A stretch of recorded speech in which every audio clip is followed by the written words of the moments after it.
खुशामदीद नाज़रीन, आप देख रहे हैं करंट अफेयर स्पेशल। मैं हूं शहजाद रजा। अपोजिशन का इत्तेहाद PDM बनाया गया। इरादा था कि वज़ीर आज़म इमरान खान की हुकूमत को वो गिरा देंगे। बड़े ज़ोर शोर से उन्होंने ये इत्तेहाद कायम किया और उसके बाद उसका लाए अमल का ऐलान किया, जलसे जुलूसों का ऐलान किया और फिर कहा कि इस्लामाबाद की तरफ एक बड़ा ज़बरदस्त मार्च होगा और उसमें अवाम का एक समंदर होगा और उस समंदर में ये हुकूमत बह जाएगी।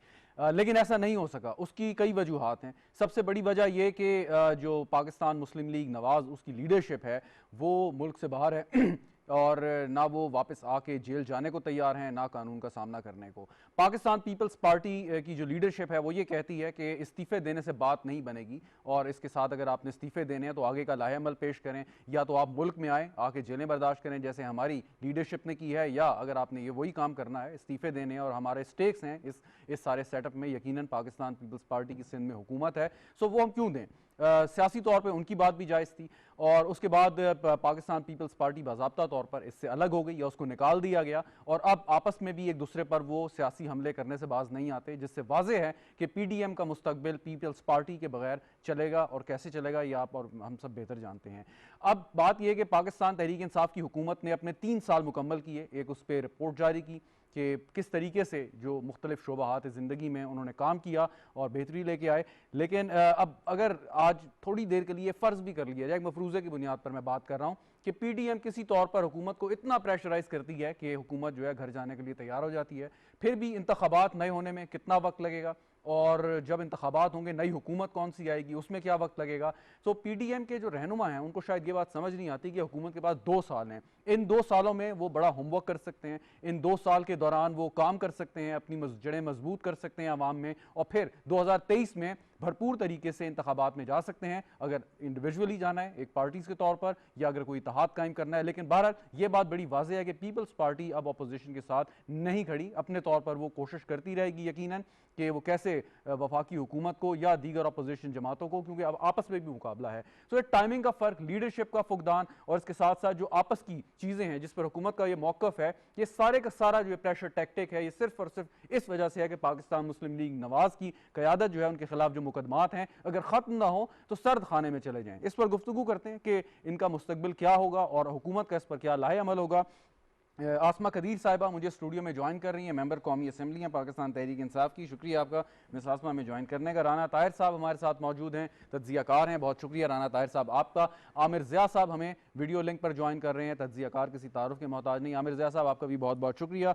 आसमा कदीर साहिबा आपसे मैं आगाज़ करता हूँ। ये अपोजिशन का काम है कि हुकूमत को बैकफुट पे लाना, दीवार के साथ लगाना, प्रेशर टैक्टिक्स इस्तेमाल करना, ये it's a normal, something normal in any modern democracy.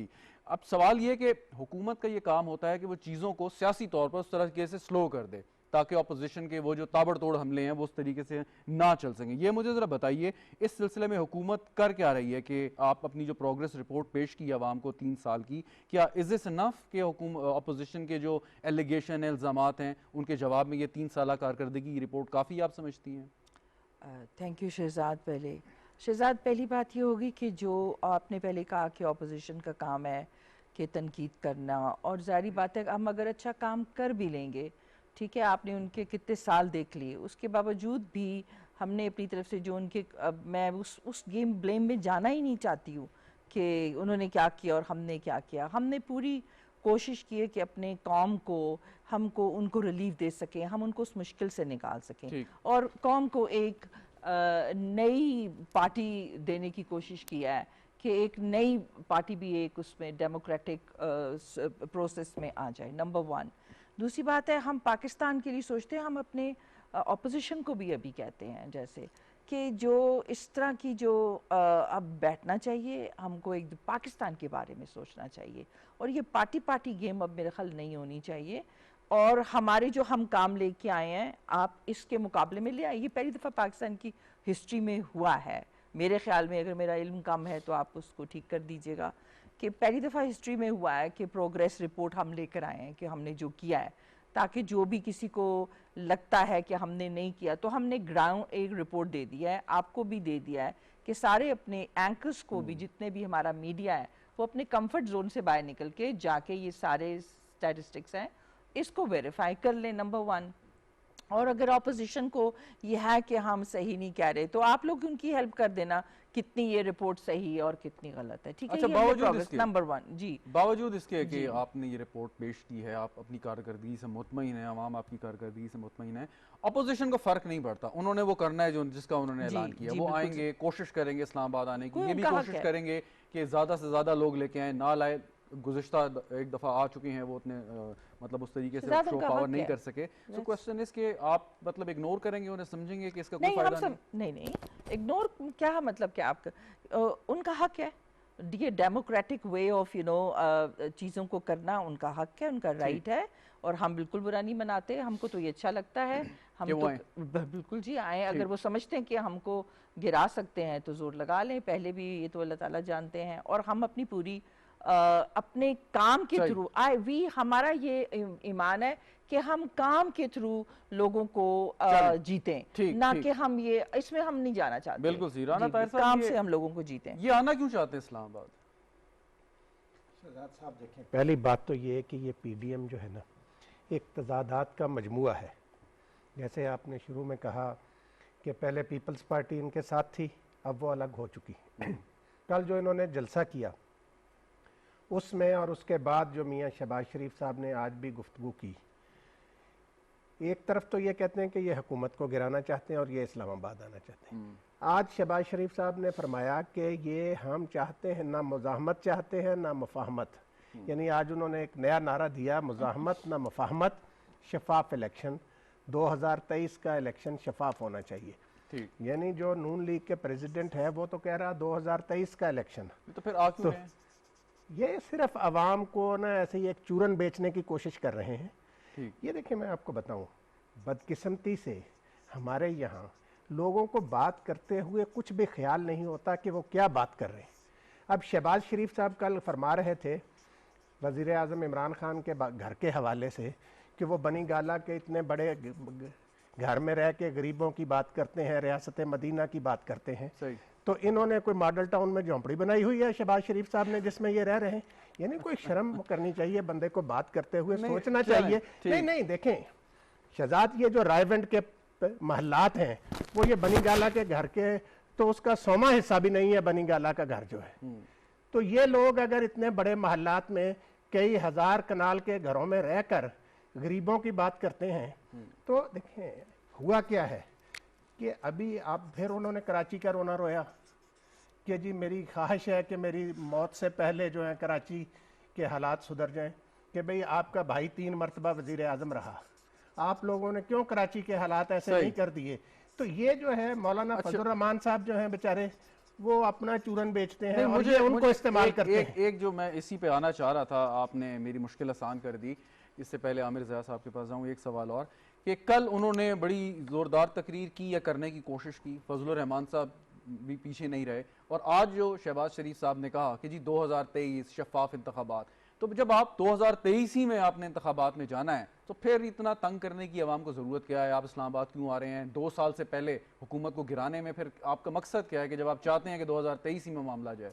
ये सिर्फ मीडिया में रहने के लिए और कुछ नहीं। नहीं, ये तो फिर ये सिर्फ आवाम का देखें, हुकूमत गिराओ मुहिम का मौक़िफ़ किधर गया? आप देखें शहजाद, इन लोगों का हाल ये है कि जब तक ये जेल में होते हैं उस वक़्त तक ये बीमार होते हैं, जब जेल से बाहर आते हैं तो फिर ये बिल्कुल ठीक ठाक हो जाते हैं। और ये अवाम का और इनका क्या ताल्लुक? कोई बंदा देखे ना, एक नया लीडर आया है, वो आके बात करे कि आप मुझे आजमाएं, मैं ये कर अच्छा, दूंगा। वो ये कहते हैं कि अगर अवाम का ताल्लुक नहीं तो हमें वोट क्यों पड़ता है? कि वोट पड़ गए ना, अब हर दफा तो वोट नहीं पड़ने ना। ठीक। वोट पर देखें, मैं आपको बताऊं, ये लोग जो है ना ये सोचते नहीं है बात करते ठीक। हुए। मौलाना फजल रहमान कौन है? मौलाना फजल रहमान साहब जो हैं उनके बारे में पहले ये अपने दौर में क्या कुछ कहते थे? जी बिल्कुल, जब नून पीपल्स लीग पार्टी वाले। के तहत अब मौलाना कि आप बताएं ना, ये मजाक नहीं है इस कौम के साथ, और क्या चलें, है कि मौलाना किसी इलेक्शन में पाकिस्तान के प्राइम मिनिस्टर बन सकते हैं? चले, मैं आता हूँ वापस आपकी जानिब। आमिर ज़िया साहब, ये जो बात 2 तकारीर हैं शहबाज शरीफ साहब ने कल की और आज जो उन्होंने एक टॉक की, किसको फौकियत दी जाए कि कल जो जलसे में वो कहते रहे या आज जो उन्होंने बात की कि 2023 में हमें शफाफ इंतखाबात चाहिए? नहीं, एक बात तो बिल्कुल वाज़ेह है, वो ये कि जो हिज़्ब इख्तिलाफ को इस बात का मेरे ख्याल में अंदाज़ा है कि इंतखाबात जो हैं वो 2023 में ही होंगे।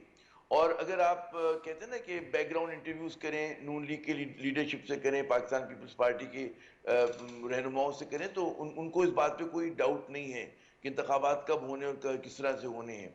अब लेकिन ज़ाहिर है कि पोलिटिकली रेलिवेंट भी रहना है, और जो बाकी मानदा एक पीडीएम रह गई है पीपल्स पार्टी और एएनपी निकलने के बाद, उसको भी बरकरार भी रखना है और उसको रेलिवेंट भी रखना है। तो उसके लिए ज़ाहिर है कि जलसा जुलूस होंगे, और उसमें ज़ाहिर है कि जो मौलाना फजल रहमान साहब हैं, उनके तकाजे हैं, वो तो चाहते हैं कि क्योंकि वो सिस्टम से का हिस्सा नहीं है, सिस्टम से बाहर हैं, तो वो चाहते हैं कि कुछ मतलब है दोबारा इस्लामाबाद पे चढ़ाई की बात हो, कुछ ज़रा से ज़्यादा ड्रामेटिक तरीके से एंट्री दी जाए, तो वो सारी चीज़ें चलती रहेंगी। लेकिन मैं नहीं समझता कि उसकी वजह से निज़ाम को, हुकूमत को किसी तरह का खतरा है, ठीक। क्योंकि जब ये इत्तेहाद अपने जोबन पर भी था, आप याद करें पीपल्स पार्टी भी साथ थी, तब भी इन लोगों ने कोई इतना बड़ा एक इंप्रेशन नहीं डाल सके थे। और कराची जैसे शहर में अगर आप चंद हजार लोग या 10-20 हजार लोग, 40 हजार लोग, मैं कहता हूँ लाख लोग भी जमा कर लें, फर्ज करें, तो वो इसका मकसद ये नहीं होता कि जी हुकूमत के लिए कोई आप खतरा बन गए हैं। और असल में खतरा आप उस वक्त बनते हैं क्योंकि आप जो ला रहे हैं वो कैप्टिव क्राउड लेकर आ रहे हैं, कारकुनों को लेकर आ रहे हैं कि मदरसे के बच्चे आ गए, आपकी पार्टी के लॉयलिस्ट आ गए। अवाम की शिरकतदारी, जो तहरीकें चलती हैं, वो अवाम की अच्छा मकबूलियत की आमिर वजह से से बिल्कुल चलती सही हैं। कह रहे हैं आप। मेरा यही सवाल था, सॉरी टू कट यू, कि आपने कल वो जी। जलसा देखा, इससे पहले भी बहुत बड़े बड़े जलसे आप यकीनन देख चुके हैं। कल का जलसा लगा कैसा आपको? वहां पे जो क्राउड था वो क्या फील हुआ? मुझे तो ज्यादातर वही जैसे लोग नजर आए जिन्होंने टोपियां पहनी हुई थी या जिनका गेटअप ऐसा था कि वो मदरसे के तालिब इल्म हैं।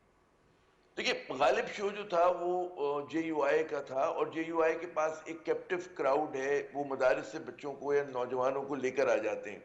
अच्छा, अलमिया ये कि इन लोगों का ये जो जेयूआई जिस तरह के वोटर्स लोगों को लेकर आती है, इनके वोट कराची में रजिस्टर्ड नहीं है, और जो कराची की मेन स्ट्रीम पॉलिटिक्स है उससे ये लोग जुड़े हुए नहीं है। तो खुद ब खुद आप मतलब है बहुत सारे लोग भी लेकर आ जाएं, मतलब मैं तो कहूँगा कि इसकी तखमीने पे हम नहीं जाते, लेकिन कराची जैसे शहर में जिसकी अभी तक आबादी नहीं गिनी गई, तो हम एक जलसे की अगर बात करें तो उसका मकसद ये नहीं होता कि इम्कानात ऐसे हो गए कि जी बड़ा हुकूमत दबाव में आ जाएगी, ऐसा नहीं है। फिर नून लीग की भी कराची में कुछ पॉकेट्स हैं, और वो 2-3 कॉन्स्टिट्यूंसी से अपने जो है मोबिलाइज कर सकते हैं, 10-15 हजार लोग, 12 हजार लोग, 15 हजार लोग, कोई बड़ी बात नहीं होती है। मगर मैं इसको जब रखता हूँ कि कराची की सियासत के बिगर कॉन्टेक्स्ट में, तो कराची के क्या एक आम शहरी का उसमें कोई वो था, ओनरशिप थी? क्या वो ये समझता था कि यार इस जलसे की वजह से जो है हमारे जो मुश्किलात हैं उनको आर्टिकुलेट किया जाएगा और वो हल भी होंगे? सिर्फ बात करनी काफी नहीं होती। जैसे शहबाज शरीफ साहब की तो आंखों में आंसू भी आ गए कि जब उन्होंने कराची के मसाइल का तस्करा किया, लेकिन वो कहते हैं कि हाय हुजूर पशेमा का पशेमा होना, 3 बार इक़्तिदार में माशाल्लाह नून लीग रही है, और कराची आज उतना ही बुरा है जितना वो 10 साल पहले था या 15 साल पहले था, क्योंकि कोई इसमें ये नहीं हो गया कि एकदम बहुत बुरा हो गया, एकदम बहुत पहले बहुत अच्छा होता था। तो ये चीज़ें तसलसल के साथ है। नून लीग हुकूमत भी वफाक में रही है, उनके पीपल्स पार्टी से झगड़ा भी रहा, उनकी मतलब कुर्बत भी रही, लेकिन हमने अच्छा, देखा कि एक कराची एक का एक चीज मसला हल। सर, एक और सवाल फिर आगे बढ़ता हूँ। वो जी। ये कि आपको याद है कि जब जनरल मुशर्रफ साहब गए और पाकिस्तान पीपल्स पार्टी इक़्तिदार में आई, तो बावजूद इसके कि नून लीग, शहबाज शरीफ साहब जो उस वक्त वजीर आला पंजाब थे, बड़े संगीन इल्जामात नाम ले लेके लगाते थे, लेकिन एक अंडरस्टैंडिंग शायद थी कि आपने हुकूमत को नहीं गिराना उस तरीके से, और एक चाहे जो भी कुछ है उसको एक टाइम देना है, और यही शायद अंडरस्टैंडिंग जब नून लीग की गवर्नमेंट आई तो जरदारी साहब की वो मफामत की पॉलिसी। तो हुकूमत जैसी भी हो, अगर वो अवाम के वोट से इक़्तिदार में आई है तो उसको 5 साल का अरसा देना है, और असूल के आपके ख्याल में यही नहीं होना चाहिए? नहीं, उसूली तौर पे असूल बिल्कुल होना चाहिए कि जी अगर मुंतखब हुकूमत है वो अपने 5 साल पूरे करे। फिर दूसरी बात ये होती है कि कोई अगर ये पाकिस्तान में कोई इस तरह की रिवायत पड़ गई कि आपने 20,000 30,000 लोगों के साथ दारुल हुकूमत पे चढ़ाई की है, किसी और शहर में मजमा लगा लिया, लाख लोगों के साथ लगा लिया फर्ज करें, तब भी क्या उससे हुकूमत को जाना चाहिए? एक बहुत बड़ा सवाल है कि इस तरह से नहीं होता कि कोई भी प्रेशर ग्रुप निकले कि नाजीज की तरह निकले, आप जनाब लड़बरदार निकले और कहें जी हुकूमत अब नहीं मानते, तो वो तो फिर बनाना रिपब्लिक हो जाएगी पाकिस्तान।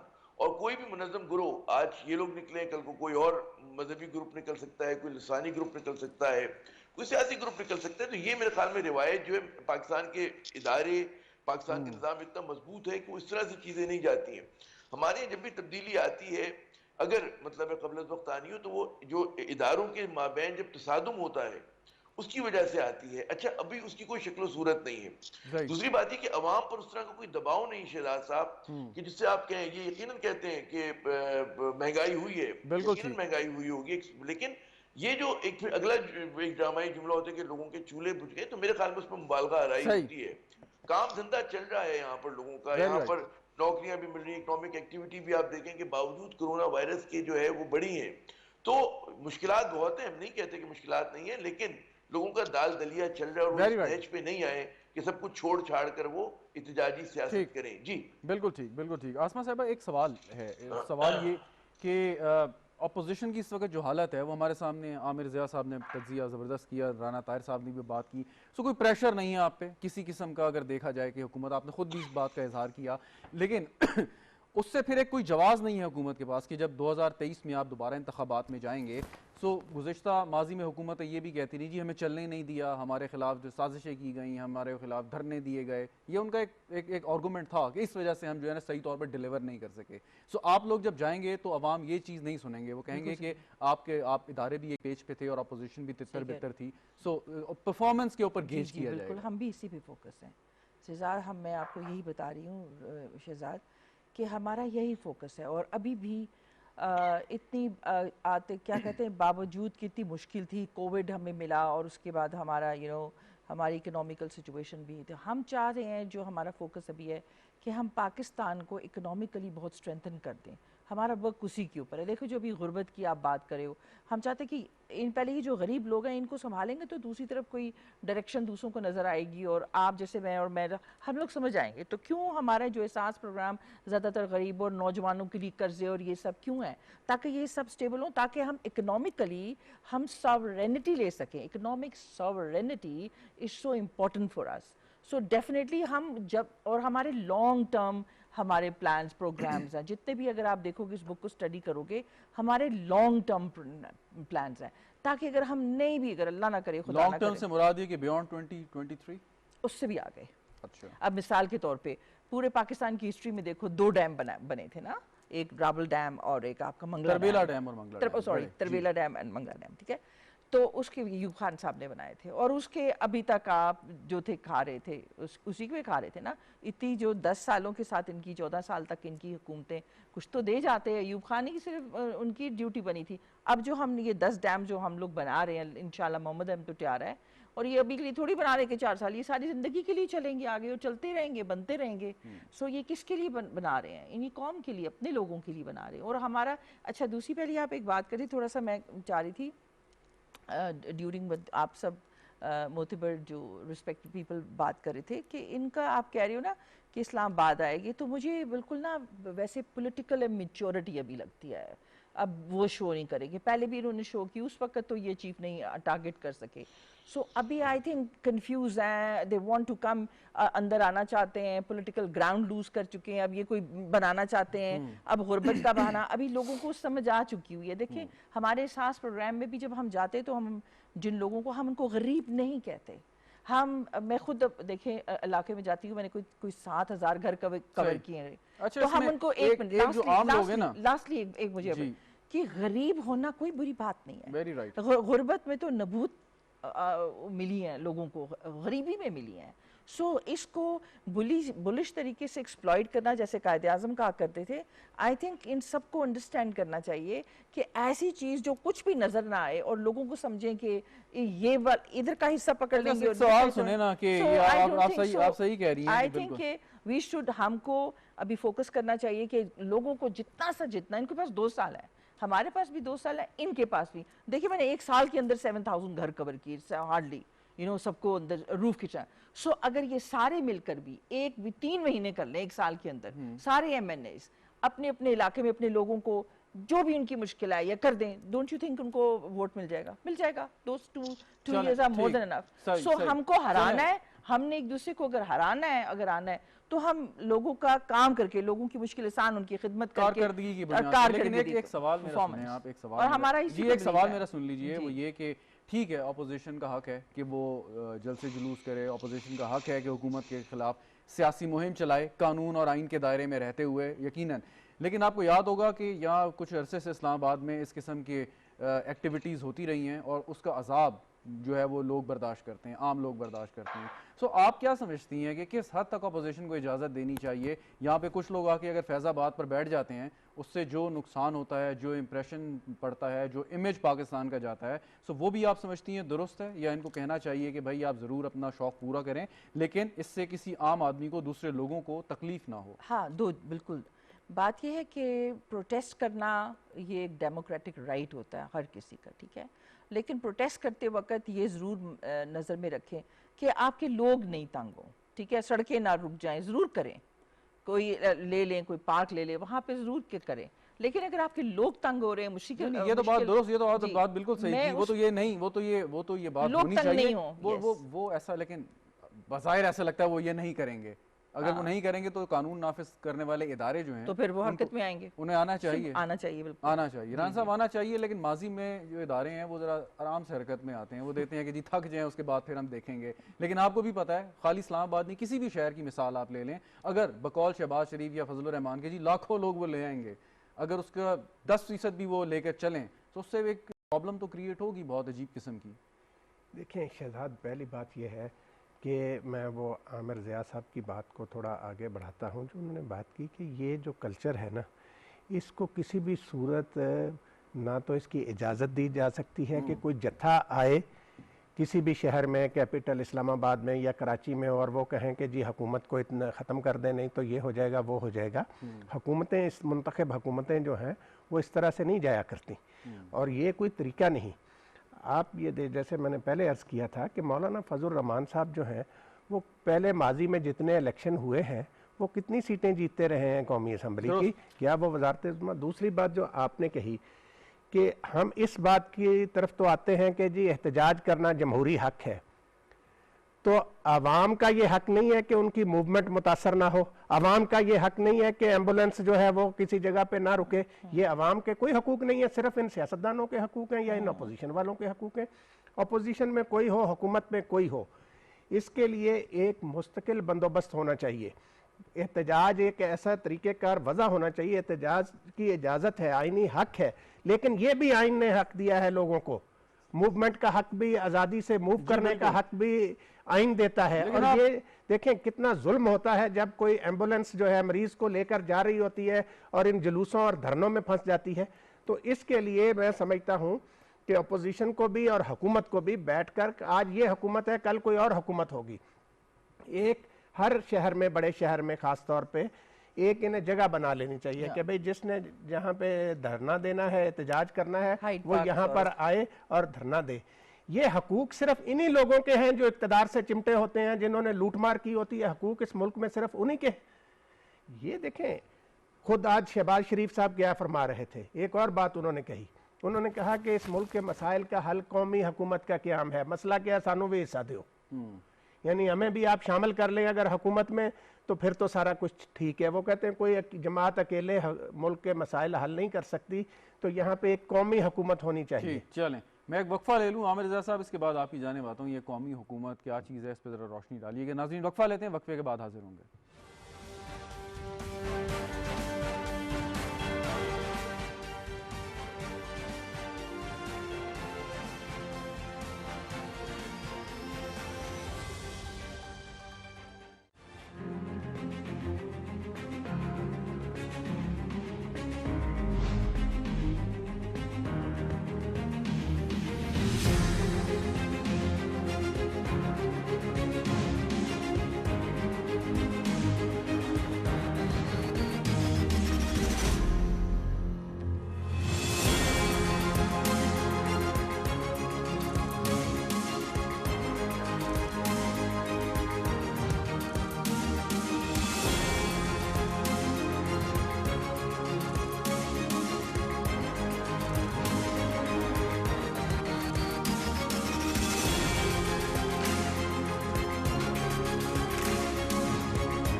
प्रोग्राम में एक बार फिर खुशामदीन नाज़रीन। बात हो रही है PDM की पॉलिसी, उसका मुस्तकबिल। आसमा कदीर साहिबा, राना ताहिर साहब और आमिर ज़िया साहब साथ मौजूद हैं। आमिर ज़िया साहब, वक्फे से पहले शहबाज शरीफ साहब की आज गुफ्तगू में से एक और जुमला राना साहब ने जो निकाला और कहा कि वो कहते हैं जी कौमी हुकूमत बनाई जाए क्योंकि एक सियासी जमात मुल्क के मसाइल का हल नहीं कर सकती।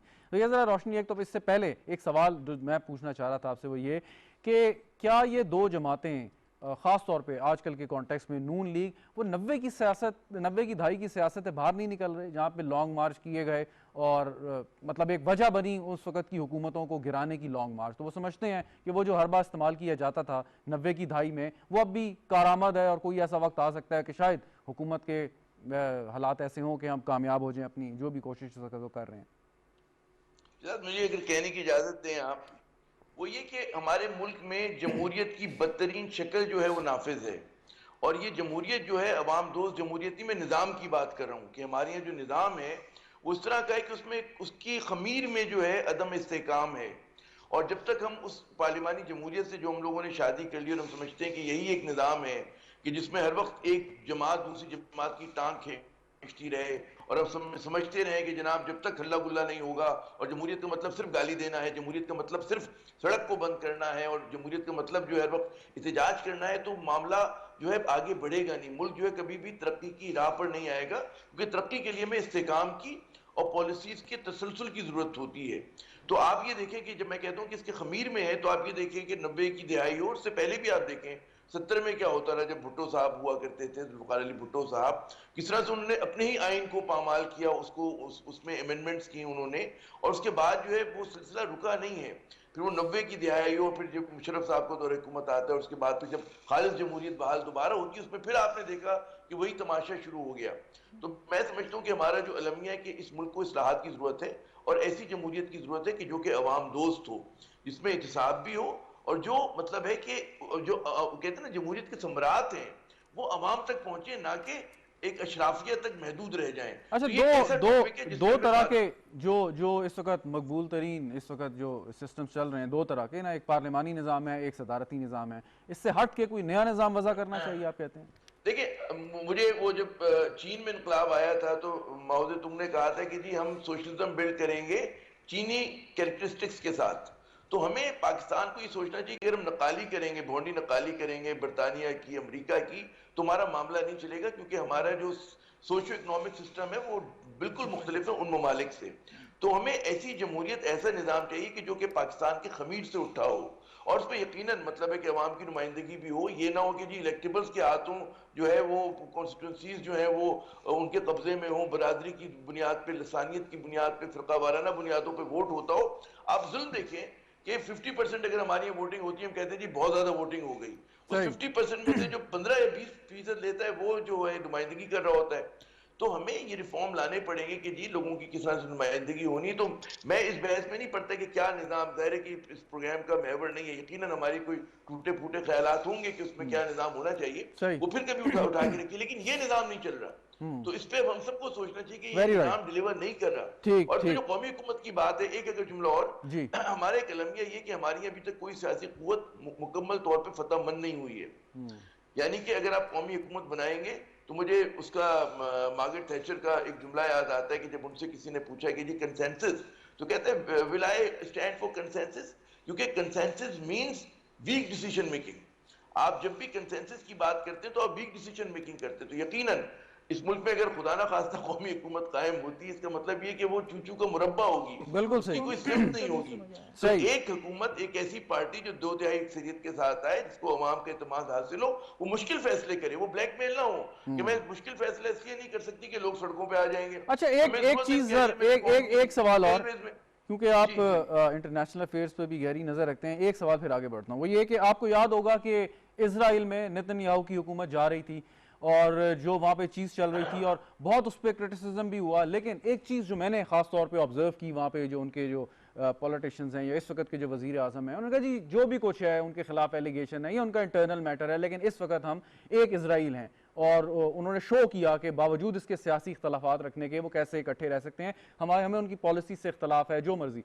अब अफगानिस्तान में एक सूरत हाल इवॉल्व हो रही है, उसकी मेरे ख्याल में, मतलब मेरा ओपिनियन है, आप तसही कर दें, ज़रूरत है कि पाकिस्तान में एक मजबूत सेटअप हो, गवर्नमेंट हो और जो हमारे रियासती इदारे हों वो भी मजबूती के साथ एक हम आवाज़ होकर उस पर चल रहे हों। इवॉल्विंग सिचुएशन है। आप नहीं समझते कि इस वक्त टाइमिंग जो है अपोजिशन की, चाहे आप हुकूमत का नुकसान ना कर सकें, लेकिन जो टाइमिंग है वो ज़रा मुनासिब नहीं है? देखिए, मैं कहूँगा लम्हा ये कि हिज़्ब इख्तिलाफ की टाइमिंग दोनों मरतबा जब पाकिस्तान पे बुरानी कैफियत हुई आउट थी। कश्मीर से बड़ा मसला हमारे लिए कोई मसला नहीं हो सकता। मकबूजा कश्मीर में जो कुछ हुआ 5 अगस्त 2019 में, उस वक्त याद करें कि क्या किरदार था। उस वक्त हमें एक शीशा पिलाई हुई दीवार की तरह खड़े हो जाना चाहिए था, लेकिन उस वक्त भी सियासत हो रही थी। आज भी आप देखें कश्मीर का मसला जू का तू है और हम लोगों की इस जो कहते हैं ना कि छोटे मोटे इश्यूज की वजह से वो मसला पसे पुश चला जाता है। हम उस पर बात नहीं करते, इतनी भारतीय मजालिम पे बात नहीं करते, वहां की आज़ादी की तहरीक पे बात नहीं करते। उसी तरह हमारी मगरबी सरहद पे सूरत हाल है, यानी कि मशरिक हो या मगरब हो, दोनों सरहदों के ऊपर हमारी यहाँ बड़ी वॉलेटाइल सूरत हाल है। उस पर तो यकीनन पाकिस्तान को एक मजबूत, एक मुस्तहकम हुकूमत की जरूरत है कि हम तभी नबरदाश्त में होंगे। वरना होगा क्या कि कौमें जो है बाज़-औक़ात बगैर जंग लड़े इसलिए हार जाती हैं कि आपस में सरपटोल हो रही होती है, आपस में हम लोग जूतम पेदार कर रहे होते हैं और हमारा जो हदफ होता है, हमारा ख्वाब जो होता है इतना बड़ा नहीं होता जो कौम को अजीम और बड़ा बनाए। तो आप देखिए वही सूरत हाल है। आज हम जिस तरह के प्रोग्राम करते हैं, हमारे अखबारात देख लें, हमारे रसाइल देख लें, हमारे जलसे देख लें, उसमें कोई बड़ा ख्वाब नजर आपको नहीं आता। आपको छोटी छोटी कि उसने ये कर दिया फला, हम एक उन सियासतदानों की बातें जो कान सुनते सुनते बिल्कुल पक गए, 50 साल से सुन रहे हैं, आप वही बातें दोहराते हैं, उन्हीं चीजों पर तजिया करते हैं। लेकिन जो इस मुल्क के असल हकीकी सुलगते हुए मसाइल हैं शहजाद साहब, उस पर हमारी तवज्जो नहीं होती, मेरी भी नहीं होती, मीडिया के दीगर लोगों की भी नहीं होती। पहला काम तुम अपना एहतसाब भी करें और उसके साथ साथ हमारे सियासतदान तो खैर माशाल्लाह हैं ही। बिल्कुल ठीक, बिल्कुल। आसमा साहब जी, इस पे भी आप बात सवाल कर लूं साथ नहीं, पहले कौम के ऊपर थोड़ा बड़ी कंफ्यूजन हो रही है मुझे। वो ये कि जो उन्होंने शहबाज साहब ने कौमी हुकूमत की बात की है, मुझे ना इसमें थोड़ा शर का एलिमेंट नजर आता है। क्यों शर का? अच्छा, मैं अंडरस्टैंड करना चाह रही हूँ, चले मैं आपके थ्रू ही अंडरस्टैंड करना चाह रही हूँ कि कौम तो हम एक ही है ना, ठीक है। इन्होंने कौमी हुकूमत बनाने के लिए 18th अमेंडमेंट बनाई थी, डोंट यू थिंक सो? कि बाद में ये इसका कौमी खेल खेलना शुरू हो गए थे, कोई सिंध कार्ड खेलना शुरू हो गया, जब ये अपने जलसों में जाते हैं पंजाबी कार्ड शुरू कर देते हैं। सो कौमें तो इधर बहुत सारी रहते हैं। सो पाकिस्तान, आई थिंक इस तरह की बात मुझे तो बड़ी इनकी अजीब सी बात लगी कि कौमी हुकूमत पाकिस्तान की हुकूमत है, अपने लोगों की हुकूमत है, यस कौम एक ही है इसको। तो थोड़ा सा मुझे ना वो मेरे ख्याल में उनके कहने का मकसद था ये छोड़ें इंतखाबात वगैरह, बस आपस में परसेंटेज तय कर लें, आपने कितना शेयर रखना है। हुकूमत इन्होंने मतलब लफ्ज क्यों बोला है ना, मुझे थोड़ा सा ऑल इंक्लूसिव। हाँ इंक्लूसिव ठीक है, लेकिन पहले सारी सियासी जमातें मिलकर इख्तिलाफात भुला के कौमी हुकूमत कायम करें, वो ये कहते हैं। मैं ये क्या समझ, आई वांट टू अंडरस्टैंड, वो ये कि जब ये लोग पहले हुकूमत करते तो क्या कौमी हुकूमत नहीं थी? जब पीपल्स पार्टी की हुकूमत थी क्या कौमी हुकूमत नहीं थी? जब इनकी नून लीग की हुकूमत थी क्या कौमी हुकूमत नहीं थी? सो ये काइंडली क्लियर कर दें ये क्या चाहते हैं। कौमी हुकूमत बिल्कुल बन जाएगी द डे वी, जिस दिन हम 18th अमेंडमेंट को ठीक करते हैं, कौमी हुकूमत बन जाएगी पूरी, ठीक है। आई थिंक इट्स, और दूसरी बात है क्या उसमें क्या ठीक होना चाहिए वैसे 18th अमेंडमेंट में क्या है? आप देखिए कुछ भी नहीं कर सकते, आपने जो मरकज है उसको बिल्कुल कोई मरकज को ज्यादा ताकतें दोबारा से वजीर आला बनाए। मुझे तो वो जो वजीर आला सिंध था वो कह रहे थे मैं वजीर आजम को जवाब नहीं, ऐसे लगता है वजीर आजम तो वो बन यू नो थोड़ी सी। लेकिन उसके लिए क्या आप समझती हैं? इसी से रिलेटेड एक क्वेश्चन कर लेता हूं मैं। इससे मुझे इतराज ये भी है कि जो 18th अमेंडमेंट थे वो मेरे स्टडी, और क्या बताओ मेरी कोई मुझे करेक्ट कर दे शायद मैं गलत हूँ, कि ये मुजीबुर रहमान साहब के 6 पॉइंट्स थे, ठीक है ना। और उसके बाद इन्होंने अपने लिए हम पूरी कौम को इसके ऊपर नहीं बताया, एजुकेट नहीं किया, और इन्होंने कर लिया बाद में। अभी देख लें आप ना, उसका एक हल है, मैं आपको उसका एक हल है, मैं सवाल कर रहा हूं ना, अकाउंटेबिलिटी सही कह रही हैं आप, उसका एक हल है, कुछ उसमें हो ही नहीं सकता, उसका एक हल है, उसका एक हल है। और जो आमिर ज़िया साहब ने सवाल सुन लीजिए, उसका एक हल है, और जो आमिर ज़िया साहब ने भी बात की थी कि अलमिया ये रहा कि कोई एक इस तरह की हुकूमत नहीं बन सकी मजबूत के जो फैसले सही तौर पर कर सके। 2/3 अक्सरियत मिली थी मियां साहब को, लेकिन उसी के बोझ तले दब गए। अब सवाल ये कि अगर आप अगले 2023 में 2/3 अक्सरियत के साथ दोबारा कामयाब होते हैं तो फिर बॉल आपके कोर्ट में है, आप आइन में तरमीम करें, 18वीं तरमीम को खत्म करना चाहें खत्म करें, बेहतर करना चाहें बेहतर करें। तो असल आपका फोकस क्या अब ये होगा कि आइंदा इंतखाबात में 2/3 अक्सरियत हासिल करें? हमारा फोकस बिल्कुल यही है। और देखो जिंदगी कोई पता नहीं, हम बैठकर भी ये बात करते हैं कि अपने जो लोग छोड़ के जाना चाह रहे थे ना पाकिस्तान, वो छोड़ के ना पाकिस्तान जाएं। पाकिस्तान इतना सिक्योर और इतने इज्जतदार और एक जिसको कहते हैं ना, जैसे हम सुबह से हम लगे हुए हैं, इकोनॉमिक सॉवरेनिटी अगर आएगी पाकिस्तान को तो फिर ही हम आगे बढ़ सकते हैं। तो हमारा फोकस इकोनॉमिक सॉवरेनिटी के ऊपर है कि हम उस पर आ जाएं ताकि हम अपनी कौम को उस मुश्किल से एक रिस्पेक्टफुल लाइफ तो हो, ग्रीन पासपोर्ट की रिस्पेक्ट तो हो, इतनी सारी चीजें हैं। ठीक, राना साहब एक चीज है कि 18th अमेंडमेंट कोई मतलब ऐसी अलहामी किताब नहीं है कि जिसमें कोई तरमीम नहीं हो सकती है। अगर आप चाहें तो, सियासतदान चाहें, पार्लियामान चाहे, उनके पास अक्सरियत हो मतलूबा तो वो कर सकते हैं। लेकिन एक जो मुझे थोड़ा सा एक फील होता है कि कुछ सियासी जमातों के रहनुमा बहुत टची हैं इस बारे में। वो समझते हैं कि अगर 18वीं तरमीम पर बात भी की तो ये मतलब मुल्क से दुश्मनी के मुतरादिफ है। क्या ये मुनासिब सोच है? अगर कोई जमात 2/3 अक्सरियत लेके आ जाती है और वो कहते हैं जी हमने तरमीम करनी है, आइनी तौर पर तो आप कुछ उन्हें रोक नहीं सकते। देखें शहजाद, आपने बिल्कुल सही बात की है कि आइन में तरमीम जो है वो किसी भी वक्त पार्लियामेंट कर सकती है, किसी भी हवाले से ये कहना कि ये नहीं। और दूसरी देखें, जो बात आमिर ज़िया साहब ने इस निज़ाम के हवाले से की है उस पर भी सोचना चाहिए इस पार्लियामेंट को। 50 साल हो गए हैं, इन 50 सालों में इस निज़ाम ने पाकिस्तान के अवाम को क्या दिया? क्या आम आदमी इस सिस्टम के तहत मुंतखब होकर कौमी असम्बली या सूबाई असम्बली का मेंबर बन सकता है? सही। जमहूरियत क्या है? जब वो जमहूरियत, कोई निज़ाम जो है ना वो मुल्क के लिए नहीं होता, मुल्क को किसी निज़ाम के लिए कुर्बान नहीं किया जा सकता, निज़ाम के मुल्क के लिए बनाया जाता है। बिल्कुल। तो इसलिए हमें अपने हालात के मुताबिक, देखें प्राइम मिनिस्टर पाकिस्तान जो है उनको इसी आइन के अंदर ये एक इख्तियार हासिल है कि वो वफाकी हुकूमत जो है वो पार्लियामेंट के मुश्तरका अजलास में एक करारदाद मंजूर करा के पाकिस्तान के अवाम से किसी भी वक्त रुजू कर सकती है कि भाई आपका इस मसले पर आपकी क्या राय है। तो इस निज़ाम के बारे में आप पाकिस्तान के अवाम से राय लें, रेफरेंडम करा दें आप कहते हैं, और उसके बाद जो पाकिस्तान के अवाम चाहते हैं वो करें। ठीक। ये एक बात तो राना साहब कि हमने सदारती निज़ाम भी देखा, मतलब आजमा लिया, पाकिस्तान में फौजी हुकूमतें भी रहीं, जमहूरियत भी किसी तरह से चलती रही, इसी तरह कोलिशन गवर्नमेंट भी थी, सिंगल हैंडेड गवर्नमेंट भी थी, 2/3 अक्सरियत भी थी। निज़ाम तो आपने कई तरह के आजमा लिए, वो नहीं चले। क्या बात यह है, मकसद ये है कि पाकिस्तान में नामुकम्मल जमहूरियत रही है ना। अभी देखें हम बात करते हैं ना उस हवाले से तो ऐसे करते हैं कि ऐसे पता नहीं क्या हो जाएगा, लोग उस तरफ क्यों नहीं जाते। पाकिस्तान में ये जो मौजूदा आप जिस जमहूरी निज़ाम की बात कर रहे हैं, ये 73 का आइन जब भुट्टो साहब ने बनाया, जिस कदर अपोजिशन के ख़िलाफ़ सियासी मुकदमात भुट्टो साहब के दौर में बने, पाकिस्तान में किसी हुकूमत के दौर में नहीं लेकिन बने। ये तो एक शख्सी कार्रवाई होगी ना। शख्सी कार्रवाई नहीं हुई, बात ये है आईन पाकिस्तान का क्या कसूर? आइन के देखें उसी हुकूमत ने उस आइन को पामाल करना शुरू कर दिया। ठीक।